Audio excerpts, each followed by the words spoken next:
दोस्तों क्या आपको पता है जो हमारी शोल्डर मसल्स होती है या जो हमारी कंधे की मसल्स होती है, अगर इसे आपने सही से ट्रेन कर लिया तो आपकी जो बॉडी है, आपका जो शरीर है वो देखने में चौड़ा लगने लगता है, आप मस्कुलर लगने लगते हो। और ये जो बात मैं आपको बता रहा हूं ये केवल आज से ही लागू नहीं होती है, ये बहुत पहले से, जब हमारे पूर्वज थे तब भी ये माना जाता है कि जिसका कंधा, जिस मैन का कंधा, जिस आदमी का कंधा चौड़ा होता है वो बहुत ज्यादा ताकतवर माना जाता था। तो अगर आप अपने कंधे को चौड़ा बनाना चाहते हैं तो जो चीजें आज मैं बताने वाला हूं, जो जो एक्सरसाइज बताने वाला हूं, इनको आप जरूर परफॉर्म करें और आप देखेंगे कि बहुत ही कम समय में आपका कंधा चौड़ा होने लगेगा और आपकी बॉडी बहुत ज्यादा मस्कुलर लगने लगेगी। अभी सबसे पहले हम ये जान लेते हैं, और मैंने पहले भी बताया कि जो हमारे शोल्डर्स होते हैं वो तीन अलग अलग मसल से बने होते हैं। पहली मसल्स होती है जो आगे से दिखती है, जो कि होती है फ्रंट डेल्ट, और जो बीच में मसल्स होती है उसको बोलते हैं लेटरल डेल्ट, और जो पीछे हमारी मसल्स होती है उसको बोलते हैं रेयर डेल्ट। इन तीनों मसल्स के मिलने से हमारा पूरा शोल्डर, जो ओवरऑल शोल्डर है, वो कंप्लीट होता है।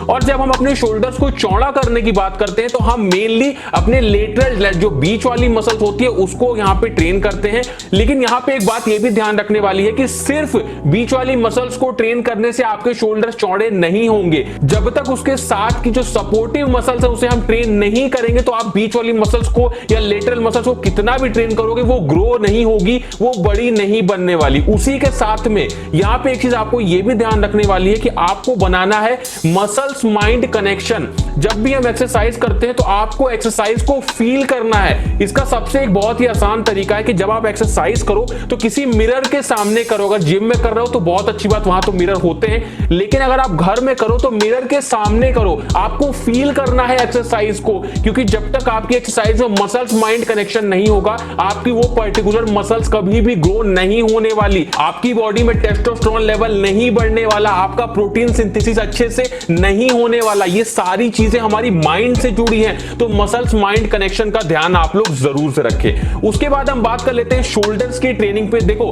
बहुत से लोग मेरे से ये पूछते हैं कि हमारे शोल्डर ग्रो नहीं हो रहे हैं, हम लोग बहुत एक्सरसाइज करते हैं उसके बाद भी नहीं हो रहे हैं। तो इसका रीजन है कि आपकी एक्सरसाइज में प्रोग्रेसिव ओवरलोड नहीं है, उसके साथ में आपकी जो फ्रीक्वेंसी है ट्रेनिंग की वो बहुत कम है। दोनों चीजें क्या है मैं आपको समझाता हूं। अगर आपकी फ्रीक्वेंसी कम होगी, मान लीजिए अगर आप हफ्ते में सिर्फ एक दिन शोल्डर की एक्सरसाइज कर रहे हैं तो आपके शोल्डर्स कभी भी ग्रो नहीं होने वाले हैं। ये बहुत ही गलत आप कर रहे हो। आप कम से कम एक हफ्ते में 2 बार तो अपने शोल्डर्स को ट्रेन करो ही करो। और यहां पे एक चीज और ध्यान रखो कि आप ये भी कर सकते हो कि दूसरी एक्सरसाइजेस के साथ में आप थोड़ी देर शोल्डर की एक्सरसाइज कर लो। अगर आपके शोल्डर अंडर डेवलप्ड है, मतलब आपके शोल्डर ज्यादा ग्रो नहीं हो रहे हैं, तो आपको फ्रीक्वेंसी बढ़ानी होगी, उसी के साथ में प्रोग्रेसिव ओवरलोड बढ़ाना होगा। प्रोग्रेसिव ओवरलोड का मतलब है कि मान लीजिए अगर आप आज 10 किलो उठा रहे हो तो अगले हफ्ते आपको 10.5 किलो उठाना है, फिर उसके बाद 11 किलो उठाना है। जब तक ये वजन आप नहीं बढ़ाते जाओगे आपकी मसल्स ग्रो कभी भी नहीं हो पाएंगी। और ये बात जो मैंने आपको कही कि आपको फ्रीक्वेंसी बढ़ानी है तो उसमें रेस्ट जरूर देना, एक दिन का गैप जरूर देना,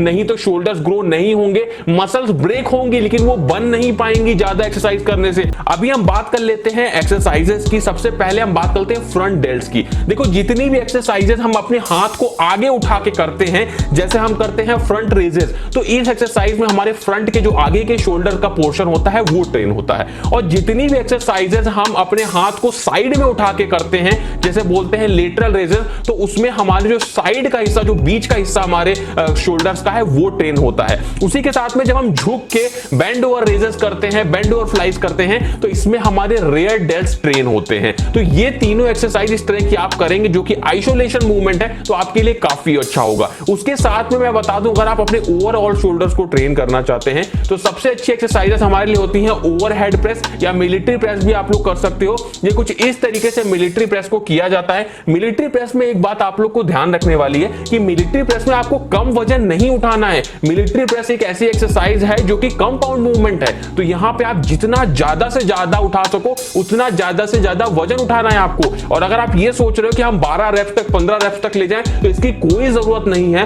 अगर आप लोग यहां पे मिलिट्री प्रेस कर रहे हो, आप अगर 6 से 8 रेप्स भी करते हो तो वो आपके लिए काफी है। तो वजन आप इतना उठाओ कि 6 से 8 रेप्स से ज्यादा आप ना कर पाओ, तभी आपको जो कंपाउंड मूवमेंट है, जो मिलिट्री प्रेस एक्सरसाइज है उसमें तभी आप लोगों को फायदा मिलने वाला है। तो दोस्तों ये कुछ टेक्निक्स थी, मैंने आपको एक्सरसाइजेस भी अलग अलग बताई, और अगर आपको और भी एक्सरसाइजेस देखनी है तो मैंने एक और वीडियो यहां पे बनाया हुआ जो कि आई बटन में मिल जाएगा, नहीं तो डिस्क्रिप्शन में डाल दूंगा, वो वीडियो जरूर जाके देख लेना। उसमें मैंने एक्सरसाइजेस भी बताई हैं और आपको कुछ और भी टेक्निक्स बताई हैं। तो दोस्तों ये था आज का वीडियो, अच्छा लगा हो तो अपने दोस्तों में शेयर करिए, कमेंट करिएगा वीडियो में, और चैनल को सब्सक्राइब जरूर कर लीजिएगा।